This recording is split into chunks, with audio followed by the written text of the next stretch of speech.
We have a super chat from Henry. Henry writes, Kevin, thanks for putting up with all my BS. Tim, why doesn't Sea-Doo make a stand-up ski, and will a Watercraft ever get the E-Tech engine? I think he'll make a ski a little spark to blast. I don't disagree with the last part of that. Here's our stance on that, and some of the other OEMs might disagree. This price has probably gone up. It's a minimum $1 million in tooling to bring a new Watercraft to production, and that doesn't include the time that it takes to develop that vehicle.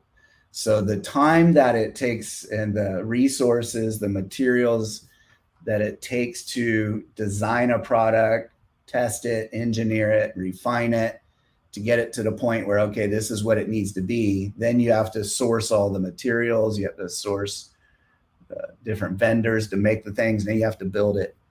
To do all of that, and I don't know what stand-up sales are the last couple years because COVID made everything out of whack. From last I heard, and that was Cowie and Yamaha, the entire industry was like 600 something units globally. Wow.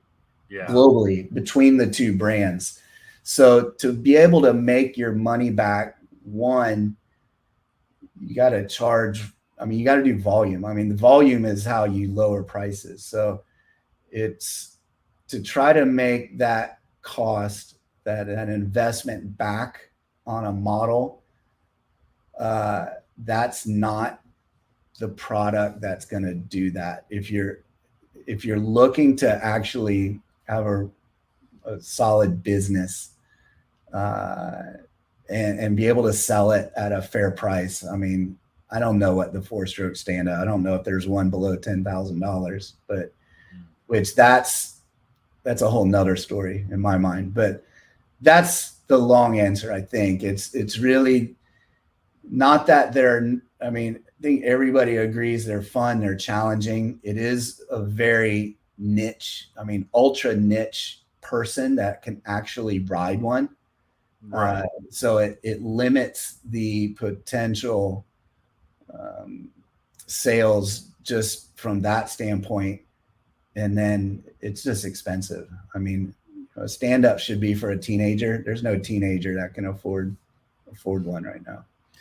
Yeah, it's really tough. I mean, and you're right. Last I heard, stand-up sales accounted for, I want to say, less than 2% of total new unit sales, something to that effect. And it's, I think, Yamaha and Cowie having always had a stand-up, it's one of those legacy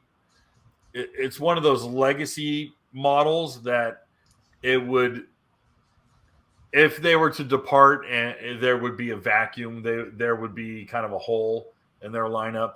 Now, don't get me wrong, if suddenly there's a massive resurgence in stand-up interest and people start just jumping on and no one can stock Super Jets and SXRs, then there will probably be conversations happening inside of Sea-Doo.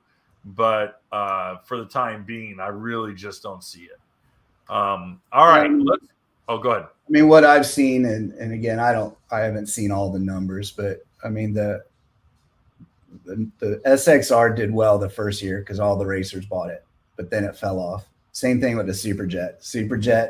The first year it did well, and then it fell off because everybody that bought it was going to buy it because they're old school stand-up. It's not new riders in general. That's a generalization, but it's as fun as they are, there's some things that just don't have mass appeal, and it makes it hard to make a business case with it. Hey guys, thanks for hanging out. This clip was taken from our weekly podcast that we record here every Sunday night at 8 p.m. Eastern Standard Time. If you want to watch the whole video, you can go to the Watercraft Journal's YouTube channel, go to playlists, and then click on live sessions. You're going to see it there. Otherwise, go ahead and leave a like, a comment, and definitely subscribe to the channel. It helps us grow. And again, thanks again for watching our videos, and we hope to see you soon.